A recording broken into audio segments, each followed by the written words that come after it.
Ever been curious on what tools, specifically 3 tools, that'll help you build wealth?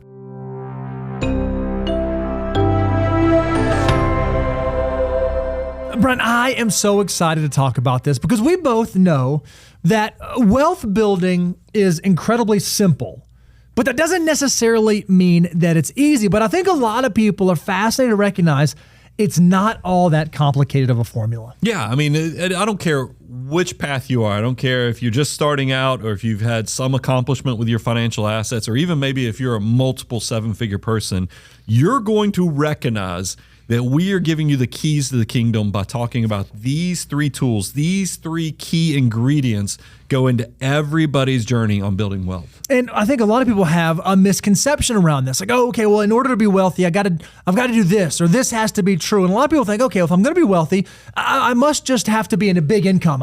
I need to have a huge shovel, and that's the only way that I'm going to be wealthy.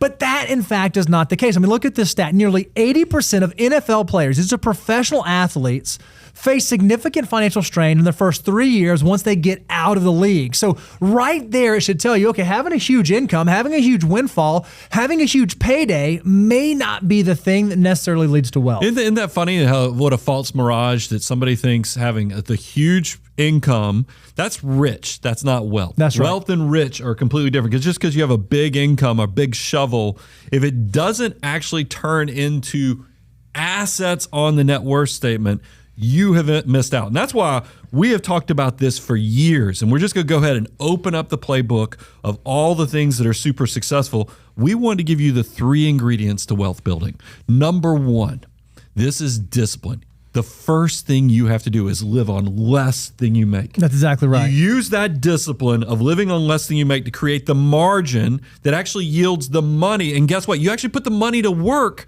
And then that's where the third and most powerful ingredient actually comes into play. If you give that money enough time, it will work harder than you can with your back, your brain, and even your hands, because it is truly the 8th wonder of the world. So let's dive into each one of these ingredients and what you need to know about them. The first one, Brian, is discipline. You already said this. This is the idea of living on less than you make. And in our opinion, how much discipline you have is probably the most pure indicator of future wealth or future success. Because at the end of the day, of all the ingredients, this is the one that you by far have the absolute most control over. Yeah, and this is the one where you got to make the good habits as easy as possible, make the hard, bad things in your life that much harder.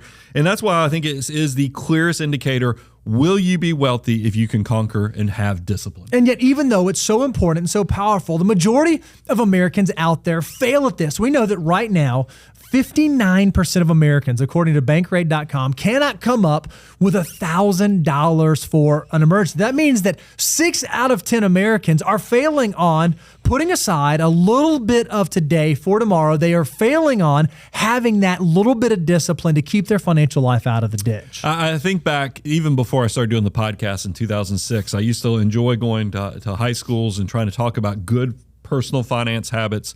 And if you asked me and what I actually talked about, I actually created a whole presentation for high school kids on deferred gratification, because that's really another way of saying discipline. But if you can teach somebody, it really is the leg day of personal finance. If you can teach somebody to give a little bit of today, meaning you actually, instead of living in the moment and you resist the temptation of going for the present bias of rewarding myself right now and just do little things for your great, big, beautiful tomorrow, it will actually change your life. And the beautiful thing about deferred gratification is it does not have to be huge decisions. It does not have to be monumental things that you're doing. If you can just make small decisions, given enough time, those small decisions can have a huge impact. So one of the questions we want you to ask is, when you think about your financial life and how you're going to change what you're doing now, or how you're ultimately going to end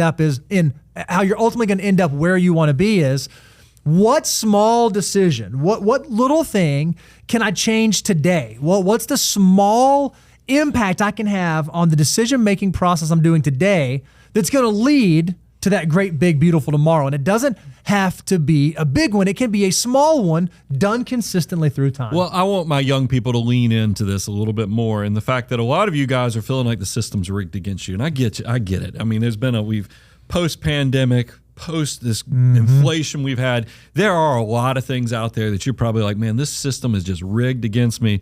But I want you to know the good news of the fact that you guys have something that older people just don't have. It's that legacy of time that allows you to every dollar of opportunity that you can invest is worth so much more than what all your peers have. And that's why we talk about for a 20-year-old, $1 has the potential, if you put that money to work, to be 88 times over in retirement. Nobody in their 30s can do that. Nobody in their 40s can do that. That is for you in your 20s. Maximize that incredible opportunity. And the earlier you can figure this out, the easier the path is going to be. You get to choose how difficult you want it to be. Do you want it to be slightly difficult today, or do you want it to be really, really difficult tomorrow? Because a lot of people say all the time, oh, guys, it doesn't make sense to save because it's going to be so hard to get there. And I don't need to do what guys talk about $1 million, but why would I even care about $1 million? Because I need 5 million, 10 million. Well, you can't get to 2 million, 3 million, 4 million unless you get to that very first million. And when you think about getting to that very first million, do you realize that for a 20-year-old, if you want to get $1 million in your investment accounts by the time that you get to age 65, you've only got to save about $95 a month. Less than $100 a month for a 20-year-old can make you a millionaire by the time that you retire. But if you do not defer gratification today, if you do not exercise discipline today, and you wait until you are 30, instead of being able to save $95 a month, you have to work 4 times harder, saving almost $350 a month to get to that same $1 million by the time you reach age 65. Well, this is the thing. I want to go a little deeper in what you're talking about, because I think there's so many voices out there telling people, look, live your best life now, because you don't worry about your 20s. You'll be able to save money in your 30s or 40s when you have big pay raises, big promotions. But Bo, you just said something really powerful. You think about, because I got excited when I was in high school, when I had that economics teacher with a one-off statement. He said $100 a month will turn you into a millionaire. And it really did turn something that was so elusive and what in my mind at that time seemed impossible to where it was right here in front of me for $100 a month. But look at what you just shared. 4 times harder for a 30-year-old. Imagine if you're surprised if you're somebody who does live your best life in your 20s and 30s when you find out to become a millionaire by the time you're 40s, instead of saving $95 a month like the 20-year-old, you have to save $1,000 a month. That is 10 times harder. So it's back to the point. If you can be disciplined, you get to choose your heart. It's much easier to take just a moment, just a little tiny portion of today to build that great, big, beautiful tomorrow. But if you procrastinate and wait, you can still do it. It's just going to require a lot more of you and a lot more of your hard sacrifice and discipline. So what is financial discipline? Well, it's simply a lived behavior that then turns into a habit. Again, discipline is a lived behavior done over enough time that then it becomes a habit. This is what financial discipline is not. We've already alluded to this. It's not an income. We know that 60% of people making over $100,000 a year claim that they live paycheck to paycheck. 60% of people are having to make sure the next paycheck comes in so that they can make ends meet. So financial discipline is not an income. Well, it's also, think about those professional athletes. We just said within 5 years, 80% of them are out of money. Yep. Second thing, it's not the huge trust fund. When I was younger, I thought that everybody who was wealthy came with a silver spoon, that they got this because of what was given to them. Imagine my surprise when I read Millionaire Next Door. And then I think about Everyday Millionaires came after that. And then I started thinking about all of our millionaire surveys we've been doing with our clients. And the data is consistent. Approximately 80% of millionaires are actually first generation, meaning that somehow they have figured out they don't come from money, but they use the power of discipline to take that little bit today to build something pretty spectacular. And look, discipline is also not luck. It's not just winning the lottery. We know that 33%, 1 out of 3 jackpot lottery winners end up going bankrupt. So it's not an income. It's not a huge trust fund or a background. It's not luck. So then what is financial discipline? How do you define it? What are the things you know? Well, we've already said It's living on less than you make. Well, how do you do that? How do you actually live on less than you make? Brian, this is a concept you've talked about forever. If you can figure out how to implement forced scarcity into your life, it will naturally create that behavior that can turn into a habit. When we talk about forced scarcity, really what we're saying is I want you to have a plan for every dollar in your army of dollar bills that actually automates the process, meaning you're automatically putting the money into work for you, because once again, it makes the good habits that much easier because the behavior is just happening. It also, when you're doing forced scarcity, since the money already has a plan, it already has an obligation of where it's going, it makes the bad habits of just letting money drift off that much harder. And then as you're doing that, as you're implementing this forced scarcity, the thing you have to be aware of is not to let your lifestyle begin to creep. Just because you have that behavior in your 20s does not mean that it needs to adjust and improve as you move into your mid-20s, into your 30s, so on and so forth. So you want to make sure that you're not running up high interest debt, that you're not living off credit cards, that when you spend money, you're actually spending with intention. There's nothing wrong with your lifestyle improving so long as the discipline that you're exercising in your financial life improves along with your lifestyle. You do not want them to begin to diverge from one another, or else you're never going to be able to live the future life that you want to live. Now, let me tell you, I want to caution all my financial mutants. You're going to get excited about watching your money start to build, and you do have to make sure you do have to cover your risk.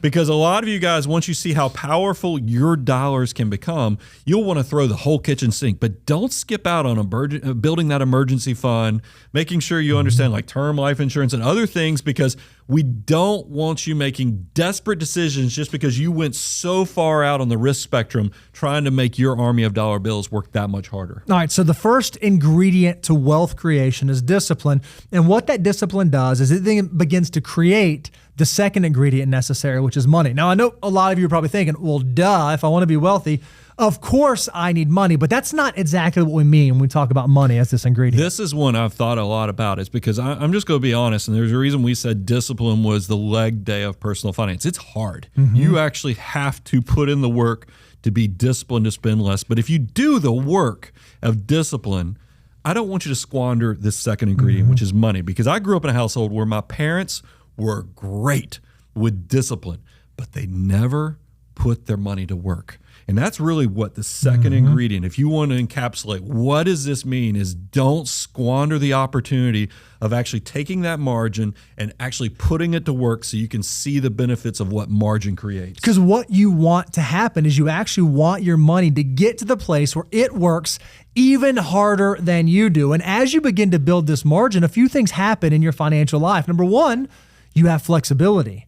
As you begin to have margin, you now have freedom to choose how you adjust course and choose how you improve your lifestyle and choose how you make the financial decisions that you make. You no longer have to make decisions out of necessity. You get to make decisions out of choice. You also get to security.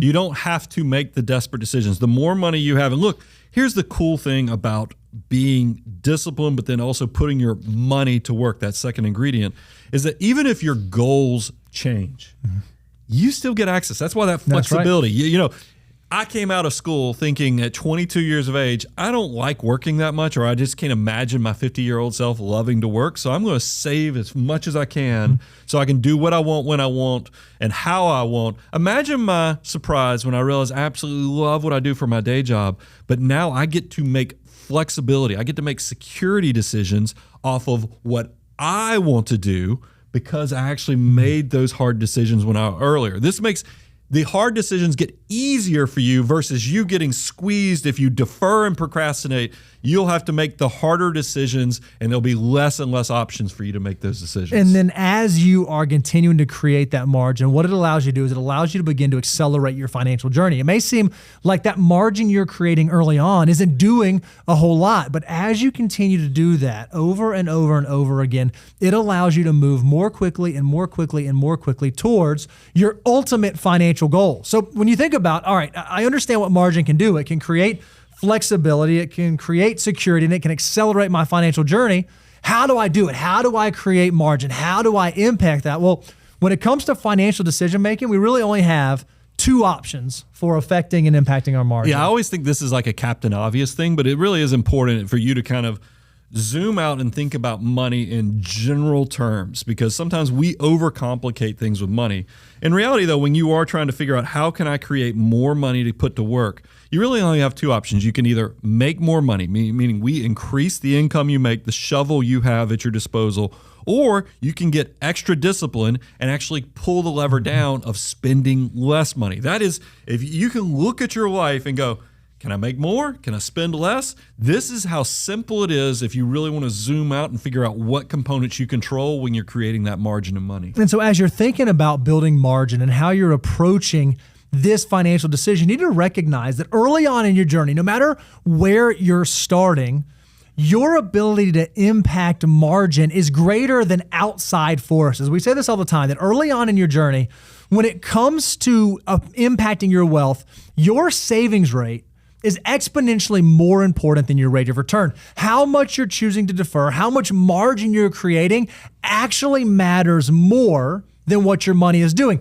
You are actually able to work harder than your money early on. And if you do that well, you give your money the ability to work harder than you later on in your journey. I think people, they see that we our goals out there, and we have, how much you should be saving. If you go to moneyguy.com/resources, we call it what 25% will do for you, but really it will talk about how much you should be saving by age. And I'm always amazed when people see in their 20s that we're saying we'd love for you to aspire to save and invest 20, 25%. We get it. I know that's hard. But the reason we put such a stretch goal for you is because when you understand what every dollar in your army of dollars could become, you will be on fire to figure out how you make this happen. And we created a great case study because a lot of you guys, I think when you're younger, you spin your wheels and focus your effort on the wrong thing. You're thinking, if I can just go find the greatest and latest investment that's popping off right now, that's what I need to do. And we want you to know, no, don't waste the calories. Don't waste the effort. What would be better is you to think about those two levers we just covered. How do I make more money? How do I spend less money? Because it doesn't have to be hard. I just need to save more because those good decisions will be rewarded. So, Bo, show them the case study on why we can say with such conviction that savings rate is greater than your rate of return. So let's think about two savers. Let's think about Sal the Savant and Manny the Mutant. Let's assume that both of them begin their saving and investing journey earning $50,000 a year as their salary. And let's assume that every year their wages increase by 3% so they keep up with inflation. Let's assume that Sal the Savant has a 10% savings rate, but is a savant and can actually earn a 25% annual rate of return every single year. As a reminder, if we think about what the S&P 500, the 500 largest companies in the United States has done, on average over the last 60, 70, 80 years, it's somewhere between 9 to 11%. But let's say that Sal can nearly triple that at 25% rate of return. On the flip side, you have Manny. Manny's going to save 25%, and Manny's going to make the average rate of return of 10%. So Sal's going to save 10%, make 25%. Manny's going to save 25%, make 10%. Do you realize that on the course of their financial trajectory, Sal does not pass Manny for over 10 years? Let me say that again. At that differential between savings rates, Sal would have to make 25% every single year for a decade to make up for what Manny was able to do just by increasing his savings rate. What Manny was doing saving was way more powerful than what Sal was doing in trying to accommodate his rate of return. Well, and let's talk about the elephant in the room. Nobody is going to get 25% every year for 10 years. If they were out there, we'd all be loaded up on it. But more than likely, whenever you do see these one-off stories, they turn off to be the Bernie Madoffs. They turn off to be the crooks that were basically promising it was too good to be true, and people fell into the trap. And that's why we want to focus on the fact of what can you control. It's, of course, that discipline. It's creating the margin. It's the money. And if you can get your savings rate of 20 to 25%, as we just told you, which is aspirational, but it's so good. If you do this long enough, the compounding on this is just so incredible, and it gets us so excited that I just want you to know focus on what you can control so you can see how powerful this is in your future. And remember, the goal is to save 25%. You may not be able to do that today, but what you can do is okay, what can I save? How can I improve? Can I improve 1%? And then can I improve 1 more percent? And then can I slowly build towards that 25%? Because remember, the earlier you start, the more time you have on your side, the more powerful it can be. And that's exactly what the third ingredient of wealth creation is. It's time. Yeah. Everybody, if you're young, here's what I love. We just did a show recently, and I found out that 87% of our audience is under 50 years of age. The majority of you in your 20s. Hot dog. I mean, because you are a billionaire of time. For all the jealousy you might have for your bosses or coworkers who are a little bit older and have a little bit more money, maybe make a little bit more money, they are just as jealous of you with that opportunity of time. In a lot of cases, that time is going to be more valuable than even what they've got in their Roth IRA because you have the potential for it to grow exponentially upon itself. Remember the very beginning, we said that for a 20-year-old, $1 has the ability to turn into $88. That's why we have all the koozies, all the swag that talks about that, because we understand that when you can apply discipline and margin through time, it can multiply your wealth. We even have a tool called the Wealth Multiplier. You can go to moneyguy.com/resources and you can play with this. You can see, okay, if I'm 25 years old, what does every dollar I save turn into by the time I get to 65? If I'm 35 years old, how much can every dollar I save turn into? And what you're going to recognize is that the earlier you figure this out, the earlier you recognize the power of your dollars, the larger your wealth multiplier can be. And it's because you are now taking advantage of that powerful ingredient that is time. Well, but I want to be, and I think it's appropriate for me since I'm in my 50s, to throw the cold water. Look, when you're 20, every dollar has potential to become 88.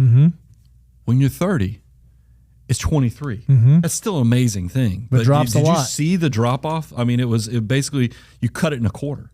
And then fast forward to the 40-year-old, because you put it off, and this goes back to my point when we were starting the show. Now it has a wealth multiplier of around 7. Still incredible, but such a tenfold difference from the 20-year-old. That's right. And then you get to my age, when you're 50 years of age, and you have to round it up to even get to 3. I mean, guys, don't squander the opportunity, as you have the potential for every dollar in your armory to be so powerful for you that you'll think about spending differently. You'll think about how you're saving. You'll think about the investing. Time is that powerful. And so how does this happen? What's going on in the background to cause this? Well, it is, in fact, the eighth wonder of the world, compounding interest. And this is the way that it works. If you think about $100 and you make 10% on $100, you now have $110. But then if that $110, that $100 you started with plus the $10 in gains, grows at 10%, now you have $121. So at the first year, you had $10 in gains, and then not only did the money that you invested make money, but the money that it made also made money. So now you have $11 in gains. And this compounds over and over and over and over. And the more time you have for this to happen, the more powerful it can be, and the faster it begins to work. Well, and that leads us to the next point is that, and look, I know I mispronounce everything in the world. That's the beauty of being Southern, is I think people kind of expect it. But I talk about the bowling point of where your money actually starts building. And my biggest regret or fear for my young people who are watching this content is you're going to get excited from watching this show, but then you're going to have a downturn in the market or something is going to happen in the first 10 years that you go, I hear what those guys are saying, but you got distracted by something. It happens to everybody. So, Bo, I feel like we need to, when I talk about the bowling point, and I'm trying to get people excited, we always say that first $100,000 is super valuable because you got to get those small decisions start growing upon themselves. But we want to create an illustration to show you when we talk about compounding, how this magical thing of it building upon itself, you gotta stay consistent. You gotta stick with it no matter what the market does, no matter what happens in your life.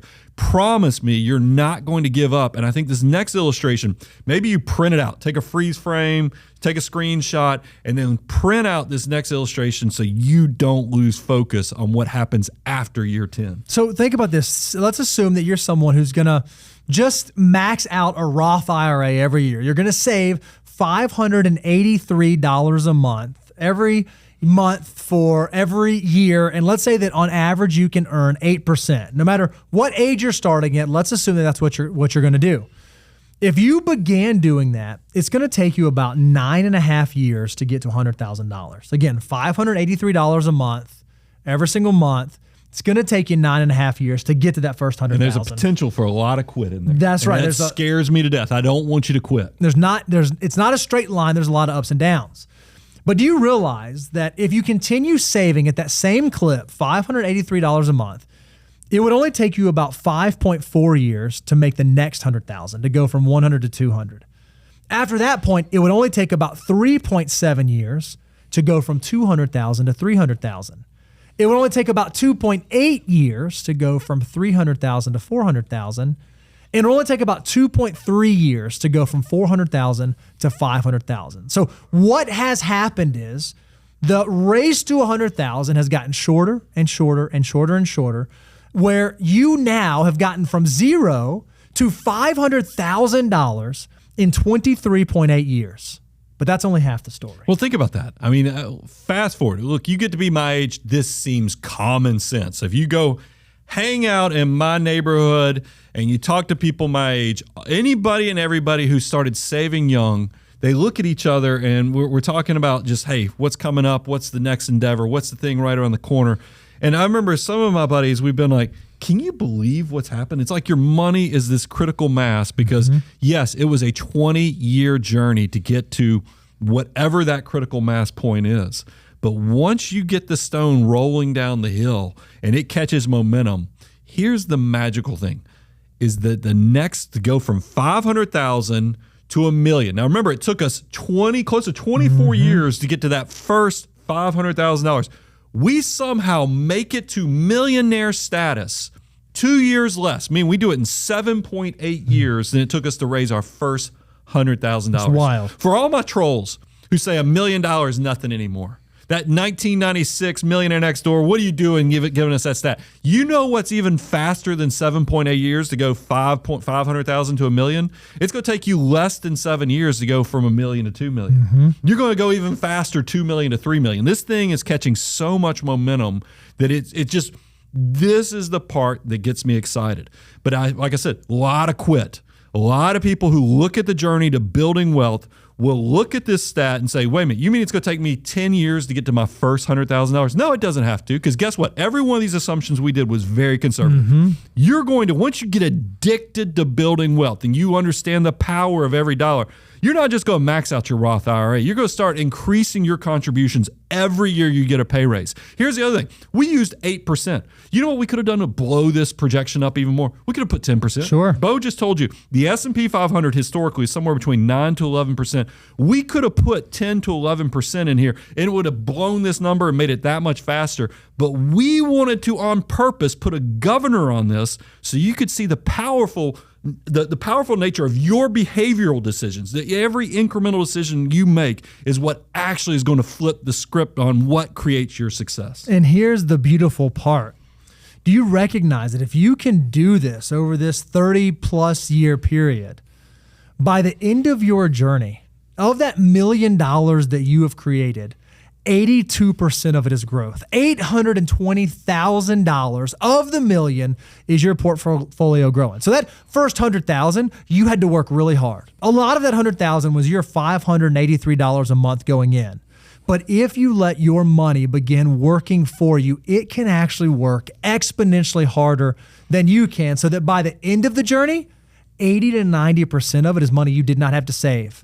Discipline that you did not have to exercise because you gave it enough time to begin working for you. This is why I love what we get to do. I don't think when I started doing this show in 2006, I knew what a juggernaut of opportunity we were going to create for the public. And that's why, guys, if you are missing out, if you don't go to moneyguy.com/resources, just go get the free stuff. And because it really is this abundant cycle of what started as just this passion project to educate the masses. I felt guilty that I had a minimum as a fee-only fiduciary advisor. So I was like, you know what? I could open up a classroom. I could start loading it up. I didn't realize that this was going to be the greatest marketing idea in the world, because I thought, I was just like, just get the education. Just make the wisdom as free as possible. And guys, that's what the abundance cycle is. Get in there, get it, because this is going to be easier than you think. You just have to make small decisions today, and it will start stacking, and you'll start seeing success. And then one day you're going to wake up and you're going to be well on your way to crossing into 7-figure status, and you're going to start having complexity. You're going to start having decisions. You're going to, there has to be a better way. And I've only done this once. Is there anybody out there sharing how you actually do money in the best possible way? And you remember, who planted the seeds? Who planted the portion of what compounding growth is, what a dollar has the potential to become? And that's when you remember, you know what? It was those guys. It was Brian and Bo. They are the ones that caught fire and helped me figure this out. I bet they're going to know how to handle deferred comp. They're going to know how to do RSUs. They're going to know how to do Roth conversions. They're going to know how to avoid required minimum distributions. They're going to know how to do Medicare planning for IRMA and all the other discussions that come in. We've got this figured out for you. We'll leave the porch light on you.